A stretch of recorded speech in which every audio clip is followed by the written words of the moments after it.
in the eerie stillness of pre-dawn Rawalpindi. As the city stirred beneath the cloak of silence, a shocking crime veiled in honor was playing out behind closed doors, one so disturbing it has shaken Pakistan's conscience. We have unearthed harrowing revelations surrounding the murder of 17-year-old young girl Sidra, who became the victim of a barbaric tribal justice system in the Pir Wadhai neighborhood, sentenced to death not by law, but by her own blood, all in the name of so-called honor. Sidra, a teenage girl with her whole life ahead of her, had disappeared from her home on July 11th, 2025, following domestic tensions with her husband, Zia. You may be wondering, what was her crime? Allegedly forming a relationship with a boy named Usman. The family, already connected by blood and community ties, went into panic mode. On July 16th, Sidra was located in another city, Muzaffarabad. Instead of joy or relief, her relatives, including her father, husband, and in-laws, formed a jirga, a tribal court, and brought her back not to safety, but to judgment. By 4 a.m. on July 17th, the jirga, led by prominent trader Ismatullah and attended by Sidra's father, husband, and in-laws, pronounced her fate. She had lost her right to live because she stepped out of her husband's house. In a haunting scene, Sidra was taken into a room and allegedly suffocated with a pillow by her own father, husband, uncle-in-law, and brother. But the horror didn't end there. In a chilling cover-up, female relatives washed the body, while Ismatullah led a funeral prayer, following the religious code inside the home.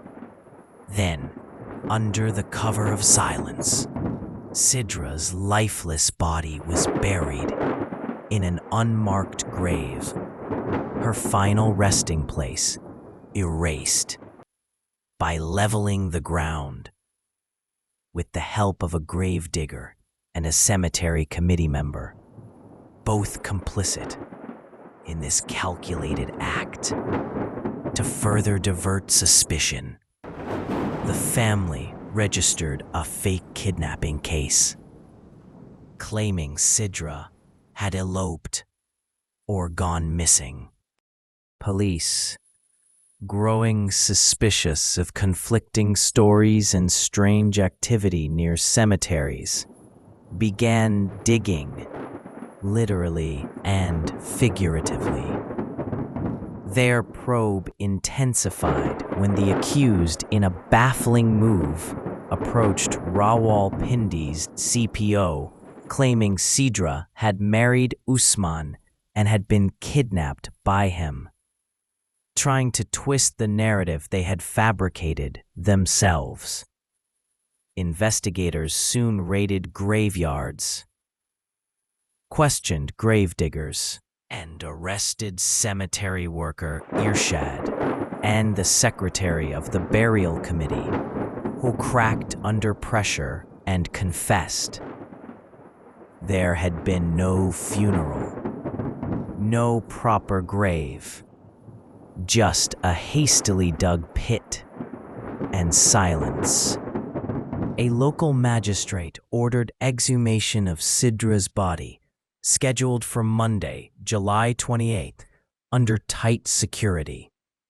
A medical board at Holy Family Hospital will conduct an autopsy to determine exact cause of death, with samples heading to Lahore's forensic lab.